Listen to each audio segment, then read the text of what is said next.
pinamili ko guys. Muna ni akong gipamalit. Hara siya. Tapos, hara siya. Ihuwad na nato.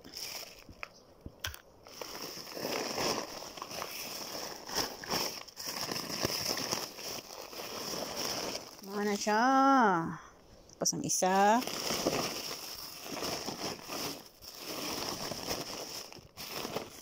Today's video guys, i-flex lang nako ang akong mga gipamalit sa Pinoy Store. Completos Ricados yan guys.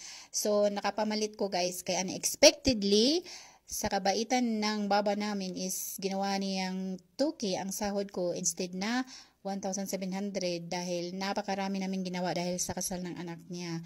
So blessing siya, kaya bumili ako ng mga Pinoy foods kasi may kasama akong Pinay na galing Riyadh. So ayan na guys yung mga pinamili ko, parang nasa Pinas lang guys. Sa mga kasabihan na kung may blessing ka, i-share mo din yung blessings mo para marami ka ding blessings na matanggap na hindi mo inaasahan, o diba? Parang nasa Pinas lang. Huwag kang maghinayang na bumili ng pagkain na gusto mo kasi regalo mo yan sa sarili mo. Ikaw ang nag-work, ikaw ang nagpagod, kaya patikimin mo naman yung sarili mo ng pagkain na mga gusto mong kainin na andun ka pa sa Pilipinas para hindi ka mababagot dito.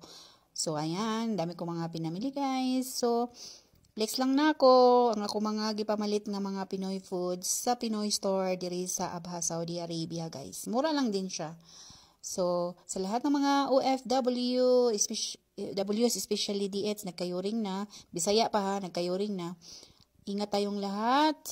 Be positive, be strong. Manalangin tayo na lagi tayong bigyan ni God ng malakas na pangangatawan. Laban lang tayo sa hamon ng buhay. Lagi ninyong tandaan na ang pag-abroad ay hindi panghabang buhay. God bless! Bye-bye!